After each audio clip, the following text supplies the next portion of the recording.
Na maioria das cidades brasileiras, comércios, bares e restaurantes ficaram fechados por mais de 100 dias. O preço de todo esse tempo sem funcionar custou caro. Para muitos, o fechamento definitivo dos seus negócios já passa de 1,3 milhão de empresas fechadas. Isso equivale a 4 a cada 10 empresas que não suportaram a crise econômica. De acordo com o IBGE, 518,4 mil empresas eram de pequeno porte, com até 49 empregados. A maioria do setor de serviços, 258,5 mil, o que representa 49,5% do total. O impacto do coronavírus foi gigantesco no varejo. Se a gente pega a cidade de São Paulo, 77 dias de comércio fechado, muitas empresas, principalmente aqueles micro e pequenos empresários que não têm um fluxo de caixa para aguentar esse período todo, ficaram pelo caminho. Óbvio, muitos tiveram acesso ao crédito de planos do governo, até pelo sistema financeiro, e conseguiram aí sobreviver ao longo desse período, mas muitos ficaram, então o impacto foi muito grande para as empresas. Logo com toda a falta de circulação de pessoas, né?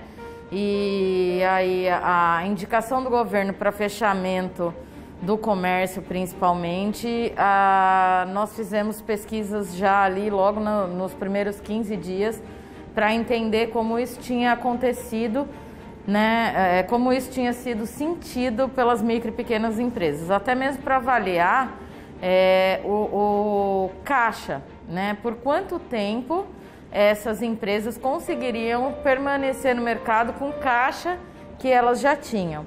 Então, o que a gente percebeu é que logo nesses primeiros 15, 20 dias aí da pandemia, nós tivemos uma queda de faturamento de 89%. Então, 89% das empresas disseram, meu faturamento caiu, né? E aí nós fomos entender por quanto tempo elas poderiam permanecer no mercado. Em geral, tanto o microempreendedor individual como as microempresas e as empresas de pequeno porte, elas poderiam, com o caixa que tinham, permanecer por 23 dias no mercado apenas. Porém, neste momento, nós não tínhamos clareza de que estenderíamos tanto, né? E de que essa pandemia se estenderia por tanto tempo. De acordo com o Sebrae, pelo menos 600 mil micro e pequenas empresas fecharam e 9 milhões de funcionários foram demitidos em razão dos efeitos econômicos da pandemia. Falta para muitas micro e pequenas empresas o grande planejamento e a gestão empresarial, né? Porque a vida do pequeno empresário, ela é cheia de desafios todos os dias. E quando vem uma pandemia como essa, que não estava programada para ninguém, e aí não era só para micro e pequena empresa, né? E assola e fecha a possibilidade dele ganhar qualquer dinheiro, isso fica muito mais difícil. E eles não têm, em sua maioria, esse planejamento, né? Não controla tanto o seu caixa, não faz reserva de recurso, não porque não quer muitas vezes, às vezes porque falta informação e orientação, e às vezes porque até tem a informação, mas no dia a dia não tem uma equipe, né, que possa contribuir para que ele faça isso da melhor forma possível. Para tentar salvar os negócios, muitos empresários buscaram crédito que foram anunciados pelo governo. Mas, de acordo com o Sebrae, apenas 18% conseguiram. São muitos problemas em relação ao crédito. Primeiro, tem a burocracia, tem a questão de falta de garantias. Então, muitas empresas não tiveram acesso ao sistema financeiro, principalmente aqueles micro e pequenos empresários. Com tanta empresa com dificuldade financeira e até mesmo fechando as suas portas, o que vem aumentando é o desemprego. O número de pessoas sem trabalhar aqui no Brasil já passa dos 12 milhões. A taxa de desemprego está em 13,1%. Eu trabalhava em uma franquia de sobrancelha e ele em uma pizzaria. Aí no final do ano eu fui mandada embora, ele também do serviço, e nós estávamos desempregados. Em fevereiro surgiu uma oportunidade de trabalho para mim, na minha área, e para ele também. Já estava tudo certo para darmos início, né, na contratação, só que infelizmente com a situação do país eles entraram em contato com a gente e falaram que não tinha como começar e que a gente ia ter que esperar mais um pouco. Nenhum setor da economia ficou imune aos impactos da crise econômica. O de festas e casamentos, por exemplo, foi um dos mais atingidos por causa da proibição de aglomerações. De acordo com o Sebrae, 98% dos empresários desse ramo estão sofrendo com a pandemia. A Alessandra nos contou como está difícil manter seu buffet de festas infantis. A gente acho que nunca imaginou que fosse passar por isso, né? Foi uma coisa muito longa, a gente achou que ia ser bem menor, né? Mas realmente, assim, nunca. O faturamento, com certeza, caiu absurdamente, porque hoje quem que vai querer fechar, né, festa? Então o pessoal está segurando bastante para ver como que vai ser a perspectiva, né? Por enquanto está meio que no ar. O impacto provocado pela Covid-19 também fica claro quando falamos do faturamento do setor. De acordo com o Sebrae, 62,5% dos empresários tiveram redução de 76% a 100% do faturamento em abril deste ano. Queda que a maquiadora Larissa sentiu na pele. Quando começou o boato de fechar, de quarentena, a gente acreditou até que as formaturas da semana não fossem ser adiadas ou canceladas, enfim, porque estava muito próximo. Então foi muita correria, realmente a gente foi pego muito de surpresa, não deu tempo de planejar nada. E foi um baque, né? Tanto assim, financeiro quanto emocional, porque atingiu todos os lados. Mas quando aconteceu do corona chegar, a gente estava no auge dos eventos durante o ano, que é as formaturas das faculdades nos meses de março e abril. Então, nesses 2 meses, eu tinha uma média de mais de 100 clientes para serem atendidas. Então, assim, foi bem impactante mesmo, porque além de dar conta de todos os remanejamentos, ainda teve a questão financeira de você planejou e, de repente, em questão de 3, 4 dias, não existia mais nada daquilo que tinha sido planejado. Para muitos empresários do setor de festas, a única solução para não entrar em dívidas foi fechar definitivamente as portas. Quando a gente realmente teve que fechar a loja, né, parar, começou a quarentena, nas 2 primeiras semanas eu ficava me perguntando, nossa, que estranho, né? De repente a gente tinha tantos planos e tudo foi abruptamente cortado, né? Então eu ficava pensando, o que eu vou fazer? O que eu vou fazer? E essa dúvida ficava martelando a minha cabeça, principalmente porque eu vivia de eventos, né? Então, assim, a minha entrada era quase que 80% de eventos. A gente não tinha muito foco, assim, nas plantas, né? No paisagismo. A gente trabalhava com isso, mas o meu foco era evento. E tudo foi remarcado, as noivas ficaram em pânico, a gente também sem saber o que fazer, né? Tentando compreender, entender a situação de cada um, né? Porque eram muitos planos, muitos sonhos, porque casamento a gente mexe com sonho, né?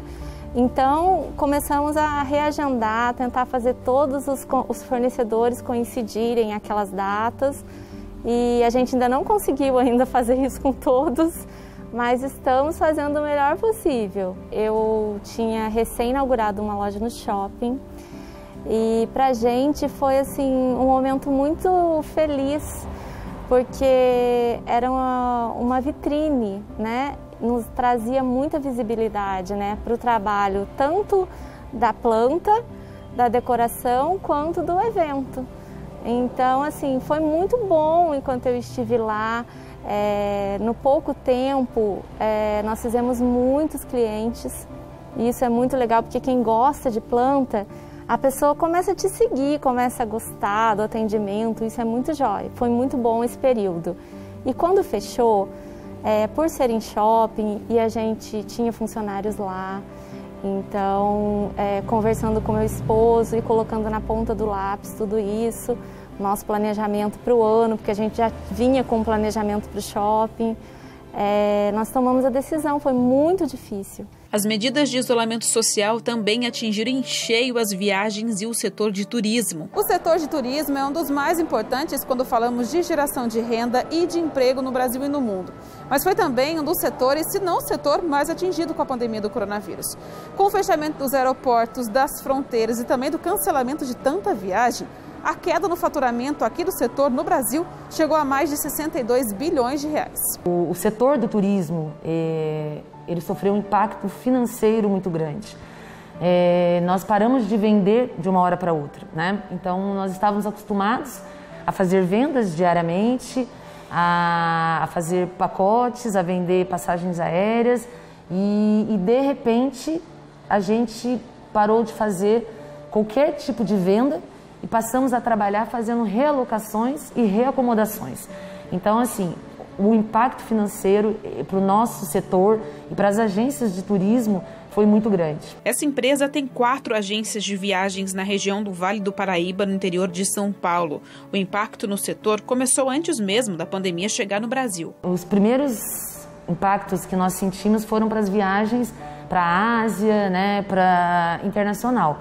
E depois os impactos começaram a aparecer no Brasil. E quando a gente viu, né, todas as fronteiras do mundo estavam fechadas e o turismo parou.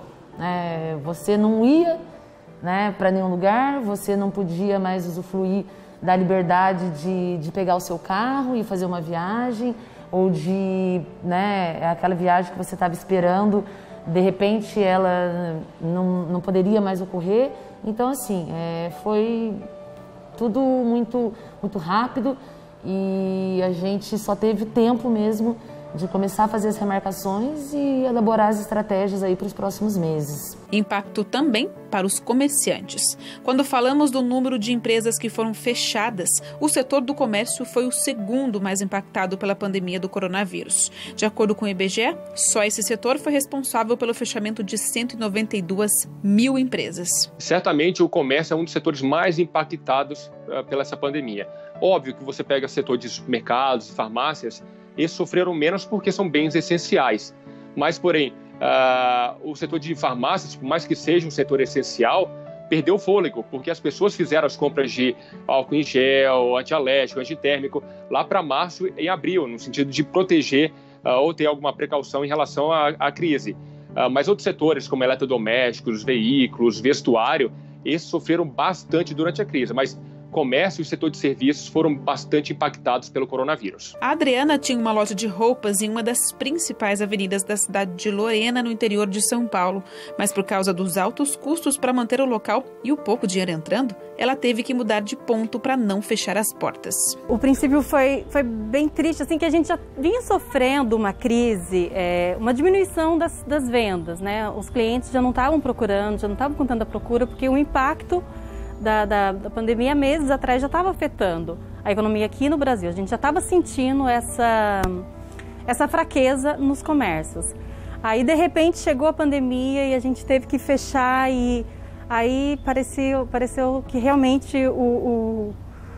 ia desabar, ia desmoronar toda a nossa, né, o nosso sonho de empreender, porque a gente investe, a gente tem um sonho, a gente planeja e, de repente, tudo se desmorona, você tem que fechar as portas, mas você continua pagando funcionários, os impostos continuam, os boletos continuam, os aluguéis, né, as despesas são muito altas. Então, foi bem triste, bem impactante, foi uma turbulência muito grande que fez com que a gente se unisse e em vários momentos pensar em desistir. Até mesmo as grandes empresas já consolidadas não ficaram de fora dos impactos econômicos. É o caso da loja Magazine Luiza, que também precisou se reinventar. Como todo mundo, Gabriela, a gente ficou muito assustado, óbvio, porque a gente, por mais que a gente sabia que estava na Itália, eu fui na feira na Alemanha em fevereiro, vi que as coisas não estavam bem, por mais que a gente fez isso, a gente foi pego todo mundo de surpresa. Então eu vim para o sábado para um evento aqui em Franca, que é o Magazine Luiza de Franca, um lançamento do livro do Hélio Rubens Garcia, que foi um dos técnicos de basquete da seleção, meu amigo, e não voltei mais. Quer dizer, fiquei por aqui e foi assim, um primeiro momento muito assustador. Eu acho que é uma coisa totalmente inesperada, impensada, e a gente conviveu com a incompetência e a impotência da gente.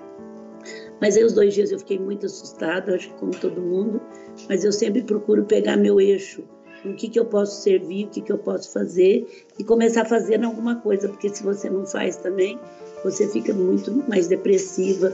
O fazer te ajuda a sair daquela coisa, e você começa a ajudar, a ter compaixão do outro, a se colocar no lugar do outro, que a nossa equipe, ela não pensou nisso, que estava tudo bem, ela pensou como nada tivesse sido feito e voltou para trás em 5 dias.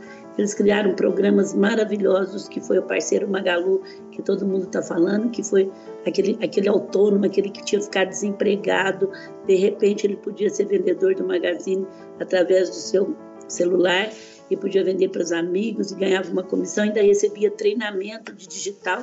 E o Parceiro Magalu para aquela empresa pequenininha ou média que nunca tinha mexido no digital. A pandemia vai justificar tudo de vocês, não se preocupem. A pandemia vai justificar, mas vocês têm que tomar muito cuidado para rever também as coisas que estavam fazendo, que deveria ter feito e não fez, a que não deveria fazer e fez, as que teve. Então, assim, procure esse momento até para rever. Por que você não tinha fluxo de caixa? Por que você está... Será que você era tão focado em venda? Você se perdeu na operação e não conseguiu nem cuidar. Então, assim, são questionamentos, minha gente, que eu faço o dia todo para mim também, Gabriela. Então, assim, no começo da pandemia eu falei, eu não vou ficar pensando no futuro, vou viver cada dia realidades diferentes e atitudes diferentes. Eu fui aprendendo como é que eu me posicionava no vídeo, como é que eu fazia, fui comprando algumas coisas para ajudar, fui entrando, aprendendo, porque eu me esforcei para aprender.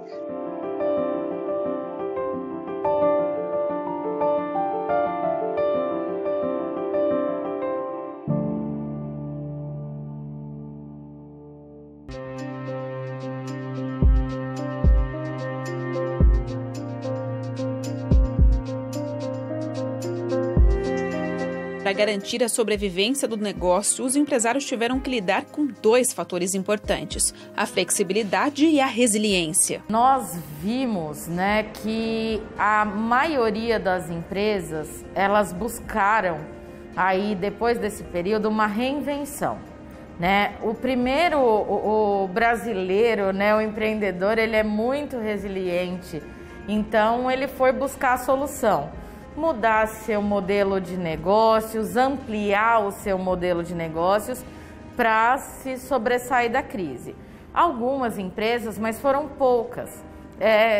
Em porcentagem, a gente fala poucas assim, em porcentagem, a gente sabe que esse volume é grande, mas em torno de 12% aí das empresas tiveram que tomar algumas medidas mais drásticas para segurar o caixa, como demissão, por exemplo, de alguns funcionários.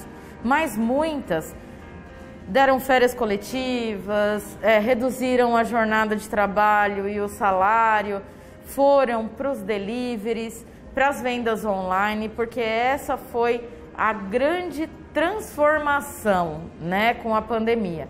Muitas empresas idealizavam, tinham aí um planejamento de entrar no mercado online, porque antes da pandemia esse mercado ele já era promissor. Porém, forçosamente foi preciso entrar nesse mercado, agora na pandemia. De acordo com o Sebrae, 30% das empresas voltaram a funcionar desde o início da crise, com adaptações ao novo cenário, como a transformação digital dos negócios com o aumento das vendas online.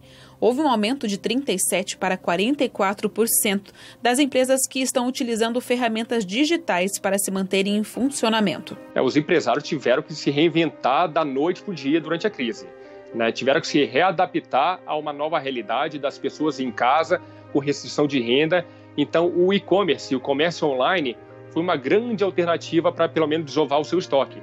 Então, quem não foi para o mercado digital, seja para venda ou seja para divulgação do seu produto ou serviço, esse perdeu bastante mercado e aí ficou para trás. Eu acho que agora é no sentido de se reinventar e também aplicar o seu negócio não somente durante a crise, mas daqui para frente será a digitalização dos negócios como que veio para ficar. Adaptações feitas pela Adriana. No começo do isolamento social, toda a sua renda vinha das vendas online. Já tem uma clientela bem fiel, um público bem que é fã do nosso atendimento, das nossas roupas, da nossa forma de trabalhar.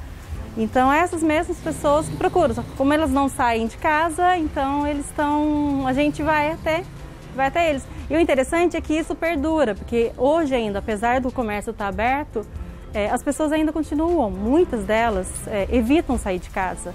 Então a gente ainda continua atendendo também online, né, fazendo as entregas, os deliveries e também com a loja aberta. Já a maquiadora Larissa está aproveitando o tempo sem atendimento para desenvolver conteúdos para as redes sociais. Tentei recompensar de outras formas. Como hoje as redes sociais são as nossas maiores ferramentas de trabalho, né, de divulgação, eu tentei investir nisso para que as pessoas não esquecessem do nosso trabalho, que a gente ainda fosse lembrado, entendeu? Então, eu investi nessa área das redes sociais para tentar contornar toda essa situação da crise. Oi, gente, no vídeo de hoje eu vou ensinar vocês a como escolher os pincéis de vocês. Eu separei alguns dos principais pincéis que são ideais para vocês terem no seu kit. De início, eu preferi investir num curso de marketing para conseguir entender melhor o que eu poderia oferecer para as minhas clientes. E aí, em cima disso, eu fui trabalhando. Então, é criação de conteúdo. Eu dou dicas de como elas podem se maquiar em casa, de como higienizar os pincéis e os produtos delas. E agora, essa fama, nessa febre, que são os challenges, que acabam levando uma certa diversão.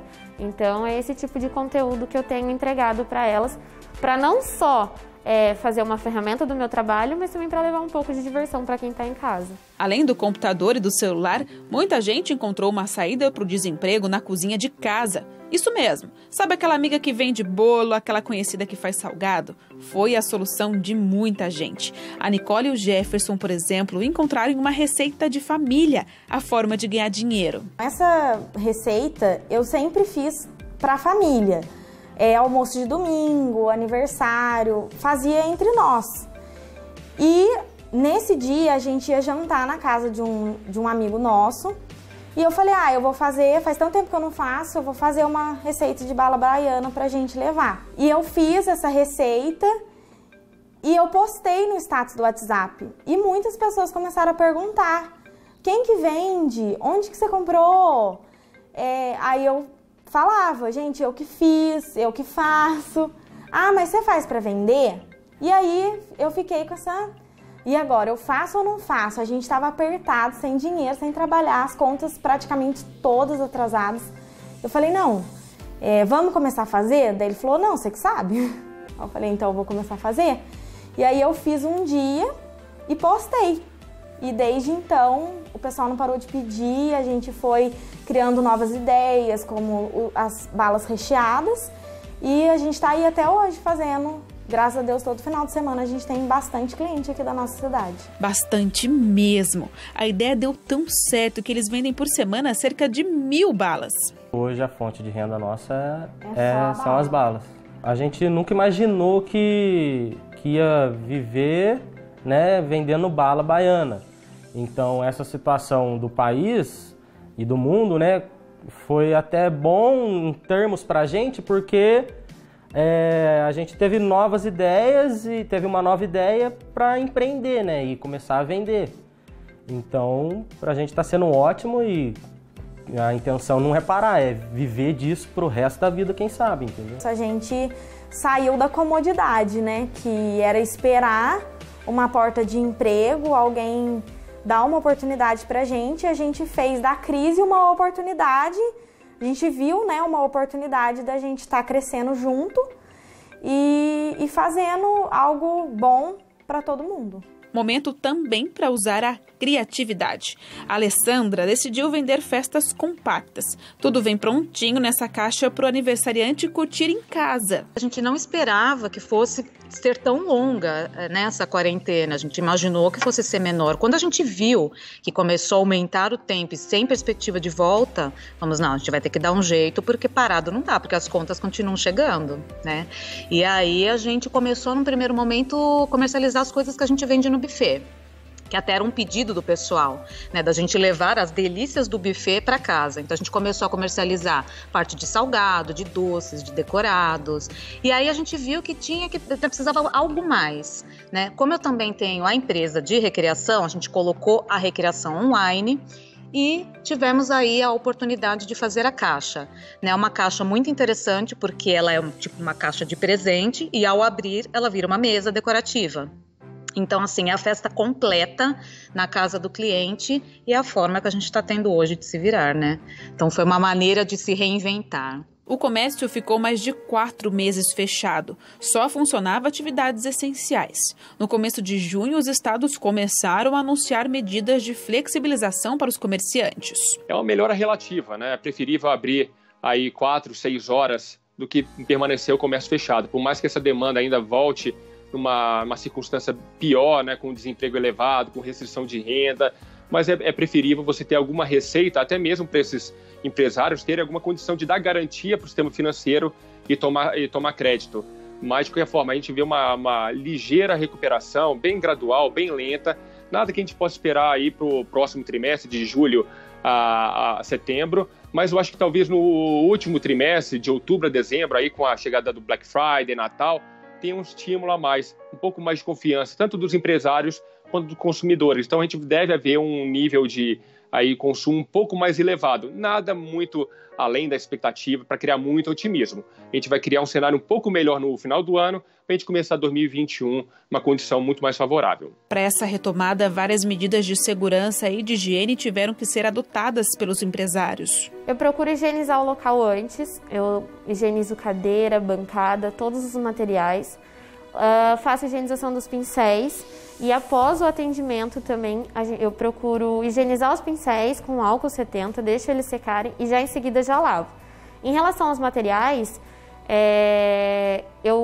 os que têm contato direto, ou eu raspo, tiro da embalagem e uso pincéis descartáveis, justamente para evitar esse tipo de contaminação. E mesmo assim eu higienizo todos os produtos com álcool 70.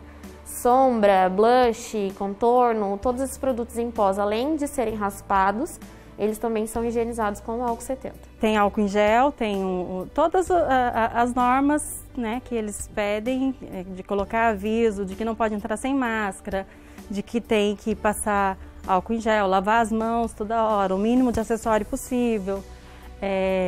A gente até tem provadores na loja, mas os provadores são muito limitados, são para casos de pessoas né, e roupas em quarentena também, é interessante que a gente tem o cantinho das roupas em quarentena, a gente passa o ferro depois que a pessoa usa, deixa a roupa 2 dias, quando a pessoa experimenta. Para muitos, a retomada gradual é a oportunidade de voltar a lucrar. Hoje, graças a Deus, a gente já consegue manter, né, pelo menos as contas, a gente já contratou outros funcionários, a gente tem, porque as pessoas têm, né, estão precisando sair de casa, as pessoas querem adquirir coisas novas e graças a Deus esse retorno, o não desistir fez com que as pessoas ficassem com a gente.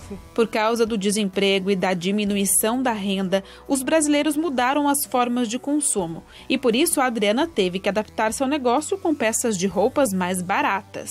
Em outros tempos a gente trabalhava com marcas, com coisas um pouco mais, com preços um pouco mais acima do normal. Só que hoje não, hoje a demanda, a procura, são coisas mais em contas, coisas bem mais, porque as pessoas estão realmente sofrendo o impacto na economia e não estão dispostas a gastar. Então a gente se reinventou nisso também. Mesmo com um caixa extra maior, as grandes empresas também tiveram que mudar a forma de atrair os clientes. A gente trabalhou não só o dinheiro, como foi trabalhado em todos os setores, e trabalhamos poder dar férias mesmo, se não for vencida, dar um prazo no fundo de garantia, o governo fez isso rápido. Muita coisa não chegou por causa de burocracia, por causa de coisa aí eu fui trabalhar e chegar. Enfim, eu dediquei muito à pequena e média empresa, que ainda está sofrendo, que agora que o Caixa Econômica conseguiu liberar um dinheiro mais fácil, mas tem esforço de todo mundo para isso, é um grande esforço. E também a saúde estava em primeiro lugar, era uma equação difícil, você não podia gerar desemprego, ao mesmo tempo você precisava cuidar da saúde, era um vírus que contagiou o mundo inteiro, né? Parou a Disney, parou os museus da França, parou o Vaticano, fechou Nova York, que lá não fecha nunca as lojas, enfim, transferiu as Olimpíadas, é um vírus muito forte. O Magazine Luiza não mandou nenhum funcionário embora. Além da preocupação com a saúde de todos, o foco é contribuir com a economia. Além da gente não demitir, a gente admitiu. Se eu tivesse sofrido, mas todo mundo, você falou, trabalharam dia e noite, lançaram tudo antes da época, fizeram de conta que não tinha capital de giro, que estava atrasado. E eu cumprimento profundamente a nossa equipe, que é fruto desse trabalho. Nós estamos há mais de 20 anos entre as melhores empresas para se trabalhar no Brasil e na América do Sul, crescendo, comprando Netshoes, comprando várias empresas, a gente se mantém. Já o setor de turismo viu oportunidade de se reerguer pensando no futuro. O turismo, eu acho que ele nunca esteve tão unido, né? Nós sabemos que para que possamos superar esse momento, a gente precisa trabalhar em conjunto. Operadoras, companhias aéreas, hotéis. E uma das alternativas que surgiu nesse momento foi a flexibilidade de você comprar uma viagem que você pode deixar em aberto e remarcar com mais tranquilidade quando você tiver a possibilidade de viajar, a possibilidade de fazer o seu passeio novamente, que a gente chama de carta de crédito ou um voucher de viagem, que você compra nesse momento, mas você não precisa estabelecer uma data, né? Você pode resolver com a sua família, com tranquilidade e embarcar daqui uns meses ou até mesmo no ano que vem. Foi uma maneira que o turismo criou, né? Se reinventou para que possa continuar atendendo essas pessoas que ainda desejam viajar nos próximos meses. Outra aposta são as viagens domésticas perto de casa, sem necessidade de grandes locomoções. Que se ocorrer alguma coisa, você está perto de casa. Então, nesse momento, as pessoas vão se sentir mais seguras de pegar uma hospedagem, uma cidade mais próxima da onde ela reside. E depois, passando-se os meses, nós acreditamos que a segunda etapa será a viagem de avião para destinos como o Nordeste, como o Sul e, por último, mais para frente, o turismo internacional. Mas, com certeza, o turismo local, a gente fala que são as escapadinhas de carro. Elas vão retornar com mais rapidez. Adaptações que assegurou os empregos. Nessa agência, nenhum funcionário foi demitido. Nós somos em 4 lojas, no Vale do Paraíba, e quando surgiu o decreto de fechar os shoppings, nós fomos todos os funcionários e os gestores trabalhar em home office. Nós mantivemos as nossas equipes, não demitimos ninguém e passamos a trabalhar em home, né?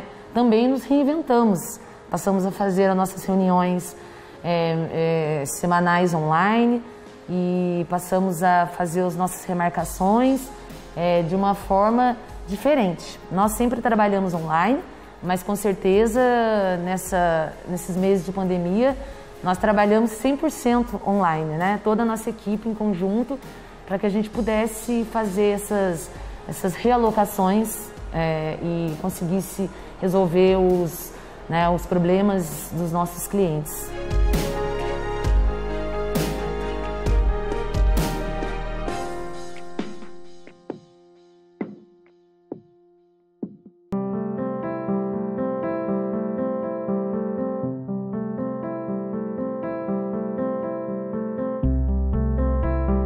Após período crítico para manter os negócios em funcionamento, as micro e pequenas empresas brasileiras apresentaram sinais de pequena reação diante dos impactos da pandemia. A gente tem feito mensalmente, o Sebrae tem feito mensalmente pesquisas. Da pesquisa de abril até agora, a gente sentiu uma leve melhora, Em abril eram 89% das micro e pequenas empresas que relataram queda de faturamento. Hoje, 84%. A gente sabe que é pouco, mas o que a gente vê também é um caixa surgindo nessas empresas por conta da reabertura, mas muito, porque a reabertura veio agora, Mas maio, junho, muito por conta dos negócios online. Então, muita gente pelo WhatsApp, Instagram, Facebook, e plataformas e marketplace vendendo. Então, muita gente teve, que entrar nessa onda digital. o que nós vemos, né, é que isso não vai parar, mesmo com a retomada da economia. Esse é mais um mercado. E por que não, né, você continuar organizado para vender pela internet? Porque a população, isso é global, né? Mundialmente as pessoas estão acessando esses caminhos e nem todos se sentem seguros para ir para o comércio, né, para essa reabertura. Então, por que não, né, se organizar para abrir sim, em horário reduzido ou não, o seu negócio, mas também fazer essa manutenção do mundo online e digital. Com a pandemia e a necessidade de ficar em casa, o que aumentou nos últimos meses foi as vendas online feitas pelo computador e também aqueles aplicativos de retirada e entrega de comida pelo celular. Com isso, esse setor está indo na contramão da crise econômica. Somente no mês de abril, as vendas online cresceram mais de 80% e o número de aplicativos de alimentos baixados no celular aumentou 200%. A empresa do Bruno é especialista em tecnologia digital. O crescimento nas vendas nos últimos meses foi de mais de 50%. O nosso foco tradicional sempre foi varejo. No nosso primeiro produto foi um software para o varejo físico e durante muitos anos a gente se especializou com software de gestão para o varejo físico. No ano passado, em 2019, a gente percebeu essa mudança do cenário do físico indo para o online e a gente lançou um produto que é um software a gente chama de back-office de e-commerce, que a gente conecta o varejista físico, que está no varejo tradicional, no varejo digital, através da nossa solução. Muita gente pergunta como é que está a sua empresa, né? A gente sempre fala que a gente está nadando de braçado no sentido assim, está super em alta o nosso modelo de negócio, que é uma varejo online, né? Se você olhar os números do varejo online de 2019 e comparar com 2020, o e-commerce cresceu quase 85%, então assim, os números estão bastante expressivos. E a gente associa isso na transformação digital que a gente apostou no ano passado no lançamento desse produto. Então a gente, hoje no varejo online, no Brasil a gente fatura apenas 5% do total do varejo. E a gente está acreditando que tem estudos que mostram que a gente vai triplicar e o varejo online vai representar 15% nos próximos anos de todo do varejo aqui no Brasil. Se a gente comparar com a China tinha uma faixa de 35% a 37% de todo o varejo chinês já era no digital. E agora com a pandemia, os números mostram que eles foram para 50%, ou seja, metade do faturamento do varejo na China já é no varejo online. Então, e a gente tem que se espelhar nos grandes, assim, que é o que vai acabar acontecendo aqui no Brasil, né? Ao todo, são 17 funcionários que trabalham na empresa, mas olha que eles não estão dando conta de tanto trabalho. O Bruno teve que contratar mais 2 funcionários e ainda tem mais 2 vagas abertas. Eu acredito que essa pandemia tem todos esses lados, né, que infelizmente são fatos que têm acontecido, mas a gente fica triste pelo que está acontecendo, mas a gente tem que pensar no nosso negócio enquanto, né, para sobreviver e gerar toda a economia. Então a gente acredita muito que essa pandemia vai deixar um legado para a gente que é do e-commerce. Qual é o legado? As pessoas vão se acostumar a comprar na internet. Eu tenho um exemplo que eu sempre cito, que eu nunca comprei hortifruti na internet e hoje eu compro por aplicativo hortifruti e eu tenho a comodidade de chegar e receber na minha casa. Então a gente ganha muito tempo, né? A gente compra até tempo em vez de ter que ir lá, né, escolher as frutas e ir até em casa, a gente acaba fazendo por aplicativo e comprar os online. E por isso que eu falo que a gente vai herdar esse comportamento, porque acho que o ser humano a gente se acostuma com a facilidade. Então a gente acredita muito que vai acelerar ainda mais essa transformação digital do varejo. E o Bruno não é o único empresário a ver seu faturamento crescer. De acordo com o Sebrae, 400 mil pequenos negócios tiveram um aumento médio de 47% na receita. No caso da Harumi, que tem uma loja de flores, o aumento foi ainda maior, 500%. Graças a Deus, as pessoas ficando nas casas delas, acho que elas começaram a perceber, né? Em casa eu preciso ter uma planta, ou eu preciso cuidar da minha horta, ou eu preciso de bem-estar, os meus filhos estão em casa, eu quero que eles tenham contato com plantas. Então isso foi muito interessante, porque aconteceu assim, tipo, de um momento para o outro, né?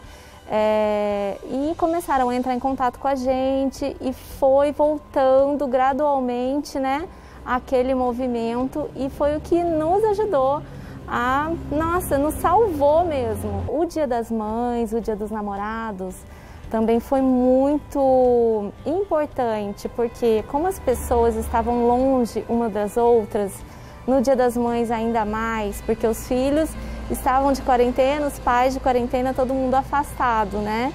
Então, entregar a flor ou a gente participar desse momento, além de nos ajudar, ajudou as pessoas a se unirem novamente, né? Eu aprendi que o medo no começo nos paralisa, mas a vontade do empreendedor de realizar é que faz tudo mudar.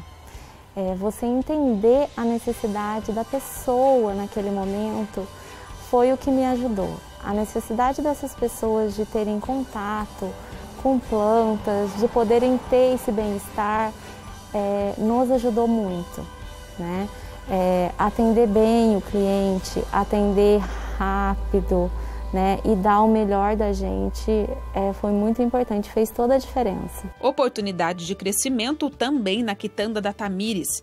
Como muita gente está evitando locais com muito movimento, a comodidade de buscar uma verdura fresquinha perto de casa fez seu faturamento crescer nos últimos meses. O impacto ele veio gradativamente, foi aos poucos. Do começo assustou, mas a gente foi se adaptando, foi devagarzinho arrumando o que dava. Mas com o tempo ele foi crescendo bastante. No começo a gente estava pedindo para as pessoas virem retirar, parava o carro na porta, a gente entregava. Aí depois a gente contratou um motoboy, só que não era grande a saída, saía aos poucos. Aí a gente decidiu fazer então uma promoção e abaixar bem o custo da entrega para as pessoas poder comprar o necessário, porque às vezes você não precisa fazer uma compra muito grande, às vezes é um alface, um pouquinho de maçã, então a gente baixou bem o custo da entrega para poder estar entregando para todo mundo a qualquer hora. E se por um lado tem muito empresário passando dificuldade, por outro também tem muita gente querendo ajudar. Nessa quitanda que nós estamos na cidade de Lorena, por exemplo, todo alimento que vem machucadinho ou que está bem maduro, eles doam para quem está mais precisando. Chega a mercadoria nossa toda terça e quinta-feira, chega a nossa mercadoria. E a gente trabalha com um produto muito, muito sensível. Então, não tem como manter o mesmo preço a toda hora, cada dia ele abaixa um pouco porque a mercadoria vai amadurecendo. Então a gente viu que apesar da saída, mesmo assim tinha produtos que a gente tinha que vender mais barato. Aí a gente decidiu fazer os pacotinhos de R$1. Aí foi a grande sacada da questão. Todo domingo a gente colocava o pacotinho de R$1. E uma moça mandou mensagem falando assim, eu queria um pacotinho de cenoura. Falei, eu entrego, é R$1 mais R$1,50 da entrega, que fica R$2,50. E ela não tinha R$2,50, ela só tinha R$1. Aí na hora, para desenrolar a situação, eu falei, tranquilo, a gente faz uma promoção para a senhora, hoje a primeira entrega é grátis, para poder ajudar. Aí ela comprou, aí depois, mais tarde, eu conversei com as minhas meninas, falei para elas assim, seguinte, tem pessoa que não tem condição nem de pagar a entrega, como que a gente vai fazer? Aí na segunda-feira a gente decidiu que iria doar todos os pacotinhos que não vendesse no domingo, a gente estaria doando. Aí foi onde surgiu a ideia toda. No começo a gente achou que seria uma ideia legal para a gente não ter desperdício. A ideia inicial era não ter o desperdício. E no final acabou que a gente viu muita gente agradecendo de coração. Até hoje, durante a semana, a gente recebe uma pessoa que vem e traz um pedacinho de bolo que fez, com a cenoura, com a mandioca, traz um pedacinho. Tem gente que às vezes traz uma lembrancinha, sabe, como forma de agradecimento. Então a gente vê que a ideia que surgiu para não desperdiçar acabou virando uma ação solidária e que tem muita gente que precisa e agradece. Aos poucos, vamos aprendendo a lidar com um novo normal, uma nova vida cheia de adaptações, mas com a esperança de dias melhores. Na verdade, a minha previsão para o futuro começa só em 2021. Infelizmente, para esse ano eu não tenho esperança de que a gente consiga voltar a trabalhar. E se acontecer, vai ser com muitas restrições. Mas eu espero para 2021 um ano melhor e que a gente consiga se recuperar desse ano de 2020. Nós temos esperança e que o segundo semestre, outubro, novembro, final de ano, as pessoas já possam estar passeando, viajando, reprogramando aquela viagem que estava no primeiro semestre. Mas acreditamos que 2021 o turismo ele volte mais forte, né? As pessoas se sintam mais seguras para sair de suas casas, para poder voltar a viajar e passear, porque as pessoas estão com muita saudade, estão com muita vontade, mas estão esperando o momento certo. A gente já enfrentou tanta dificuldade, a gente já passou por tanta coisa que é como se a gente estivesse forte agora, fosse a Fênix mesmo, sabe? Do ressurgir do nada, assim, de tudo que a gente já passou e a gente se manter. Turbulências ainda há, né? Claro que há, porque agora, por exemplo, é uma incerteza muito grande. As portas estão abertas, mas a gente não sabe quando, até quando, porque as pessoas falam, vai fechar, os comércios vão fechar de novo, porque... E é tudo muito incerto. A gente preza pela segurança, pela saúde, sim, claro, com certeza. Mas a gente também preza pela nossa saúde financeira, né? Porque a gente depende disso. O meu marido trabalha, mas pessoas dependem do meu ponto, pessoas dependem desse meu sonho de ter uma loja. Estou levando muito aprendizado. Eu senti muito mais, assim, nessa tristeza, tinha uma frestinha do aumento de consciência do povo brasileiro, de sair de um papel de colonizador para um papel de cidadão. Porque o povo brasileiro, assim, ele era muito colonizado, uma hora para Portugal, outra hora imita Estados Unidos, outra hora a China, e assim, nada contra os países, mas a gente nunca assumiu o papel de cidadão. Era minha grande... Gente, o Brasil é nosso, vamos parar de brigar, vamos parar de acusar políticos. Se você está triste, chateado, você tem razão, mas se você continuar assim, vai piorar, Gabriela. Então, assim, começa a empurrar o seu carro, começa que alguém te ajuda, começa a fazer qualquer coisa, começa a rever, começa a ir para ação, que você vai ver que você é do tamanho daquilo que você compartilha.